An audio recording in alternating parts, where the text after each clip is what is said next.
మైనారిటీలు పూర్తి స్థాయిలో వివక్షకు లోనవుతున్నారని ఆనాడు షబ్బీర్ అలీ గారి నేతృత్వంలో డాక్టర్ వైఎస్ రాజశేఖర రెడ్డి గారు మైనారిటీలకు కూడా 4% రిజర్వేషన్ ఇచ్చి వాళ్ళు కూడా ఈ దేశంలో భాగస్వాములే, ఈ దేశంలో వాళ్ళకు కూడా న్యాయం జరగాలి అని నిర్ణయం తీసుకున్నారు.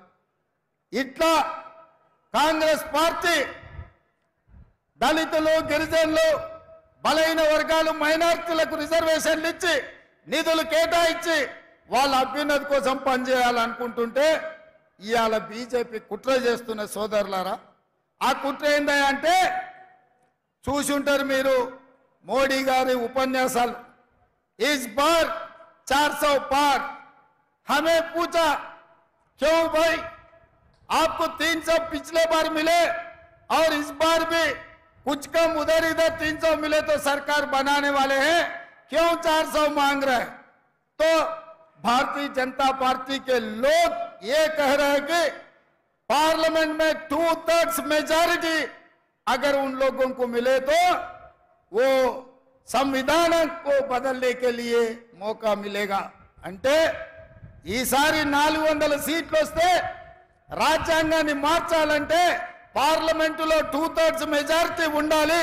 అందుకే 400 సీట్లు తీసుకొని రాజ్యాంగాన్ని సమూలంగా మార్చి రిజర్వేషన్లను రద్దు చేయాలని ఈరోజు ఆర్ఎస్ఎస్ బీజేపీ కుట్రలో భాగంగా ఈరోజు వాళ్ళు ప్రయత్నం చేస్తున్నారు. మరి నేను అడుగుతున్నా, మీకు రిజర్వేషన్లు ఇచ్చి, మీకు విద్యలో రిజర్వేషన్లు ఇచ్చి, మీకు ఉద్యోగాలలో రిజర్వేషన్లు ఇచ్చి, ఇవాళ మీకు రాజకీయాలలో రిజర్వేషన్లు ఇచ్చినందుకే అట్లూరి లక్ష్మణ్, కవంపల్లి సత్యనారాయణ, మేడిపల్లి సత్యం లాంటి వాళ్ళు ఎమ్మెల్యేలు, విప్పులైనరు, దామోదర్ రాజ నరసింహ గారు మంత్రి అయినరు, బట్టి విక్రమార్క గారు ఉప ముఖ్యమంత్రి అయినరు, బలరాం నాయక్ గారు కేంద్ర మంత్రి అయిండు, సర్వే సత్యనారాయణ గారు కేంద్రంలో మంత్రి అయిండు. ఇవాళ ఉన్న ఫలంగా ఎస్సీ ఎస్టీ రిజర్వేషన్లు రద్దు చేస్తే వీళ్ళందరూ ఎక్కడికి పోవాలి?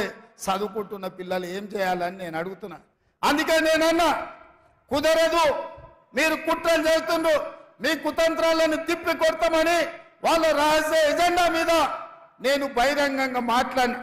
భారతీయ జనతా పార్టీని ప్రశ్నిస్తే ఈ దేశ ప్రధానమంత్రి నరేంద్ర మోడీ, ఈ దేశ హోంశాఖ మంత్రి అమిత్ షా నా మీద పగబట్టి ఢిల్లీలో కేసు పెట్టిండ్రు.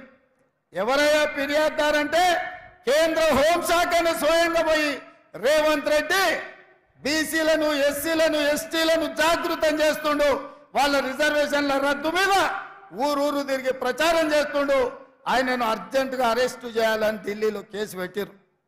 నేను అడుగుతున్నాడు నా మిత్రులు, ఒకవేళ నేను మాట్లాడింది తప్పైతే ఈడ బీజేపీ నాయకులు లేరా? ఈడ మీ ఎంపీ ధర్మపురి అరవిందే బీజేపీ కదా, పక్కన బండి సంజయ్ బీజేపీ కదా, ఆ పక్కన కిషన్ రెడ్డి గారు కేంద్ర మంత్రి కదా. తెలంగాణలో ఎందుకో కేసు పెట్టలేదు, ఎందుకో ఫిర్యాదు చేయలేదంటే ఈడీ, ఇన్కమ్ ట్యాక్స్, సిబిఐ కాదు, ఈ రోజు ఢిల్లీ పోలీసులను కూడా ఉపయోగించి మనల్ని భయపెట్టాలని చూస్తున్నారు. నేను అడుగుతున్న మిత్రులారా, ఇక్కడ చాలా మంది యువకులు 10 ఏళ్ళు చంద్రశేఖరరావు చేసింది ఇదే కదా. మన కార్యకర్తల ఆస్తులు ధ్వంసం చేసిండు, అక్రమ కేసులు పెట్టిండు, హత్యలు చేయించిండు. అయినా కార్యకర్తలు ఎవరు చంద్రశేఖరరావుకు లొంగలేదు, తిరగబడి చంద్రశేఖరరావును బొందబెట్టిరు. మొన్న జరిగిన డిసెంబర్ ఎన్నికల్లో కేసులకు భయపడతామా సోదరులారా? మీ సోదరుడు మీ రేవంత్ అన్న కేసులకు భయపడతాడా? చంద్రశేఖరరావు చెర్లపల్లి జైలుకు తోలితే భయపడ్డామా? చెంచల్గూడ జైల్లో బంధిస్తే భయపడ్డామా? తిరగబడి కొట్లాడినాం, కేసులు పెట్టినోని ఇవాళ పండబెట్టినాం, గోతి తీసి పాతి పెట్టినాం.